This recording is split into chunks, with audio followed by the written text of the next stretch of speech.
Christopher Nolan इस बार लाए हैं उस साइंसदान की कहानी जिसे दुनिया father of the atomic bomb के नाम से जानती है। आने वाली दुनिया का नक्शा और होने वाली जंगों के उसूल बदल देने वाला शख्स ओपेनहाइमर। ये फिल्म बनाई गई है अमेरिकन प्रोमेथियस को सामने रख के, जो ओपेनहाइमर के उरूज और ज़वाल पे लिखी गई किताब है। क्रिस्टोफर नॉलन फिल्म के कहानीकार भी हैं और हिदायतकार भी।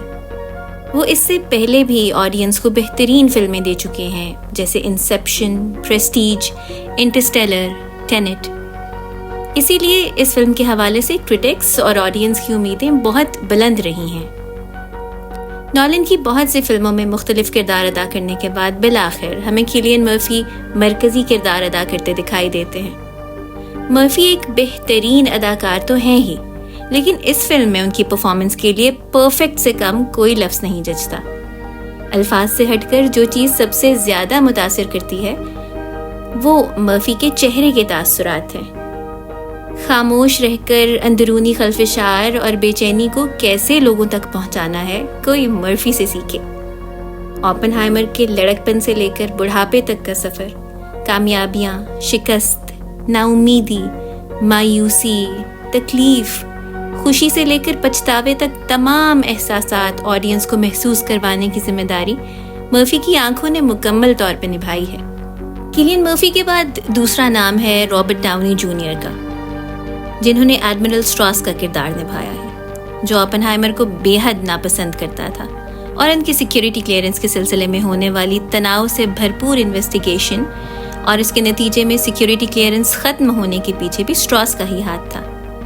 स्ट्रॉस एक होशियार और काया शख्स था जो हुकूमत के मामलात पे गहरी दस्तरस रखता था और जानता था कि उसने अगली से अगली सीढ़ी पे कदम कैसे जमाना है। रॉबर्ट डाउनी ने ऐसी हकीकत पसंदाना परफॉर्मेंस दी है कि देखने वाले स्ट्रॉस के लिए गुस्सा और नफरत महसूस करने लगते हैं।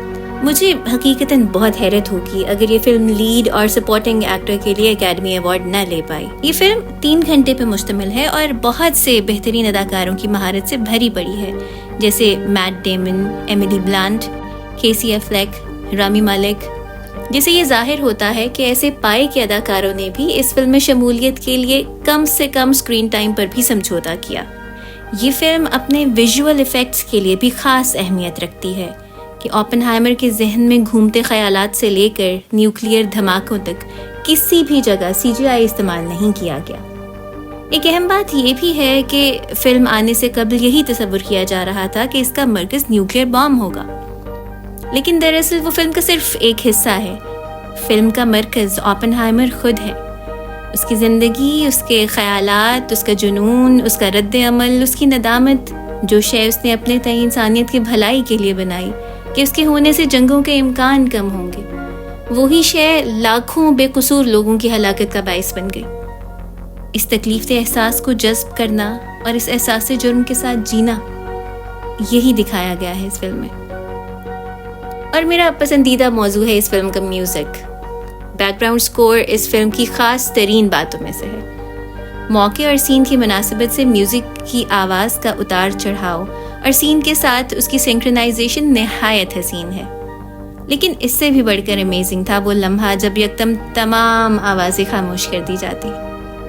म्यूज़िक की तरह वो खामोशी भी हमें ओपेनहाइमर के जहन में उठते मद्दोजज़र और एहसासात की मुतनव्वे फितरत को समझने में बेहद मददगार साबित होती है।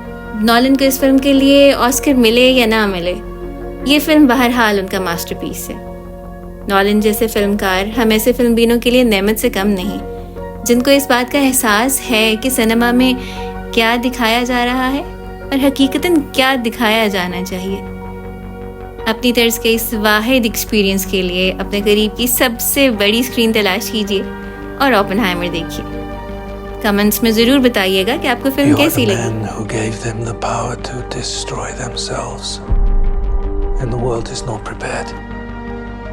मिलते हैं बहुत जल्द अपनी अगली फिल्म।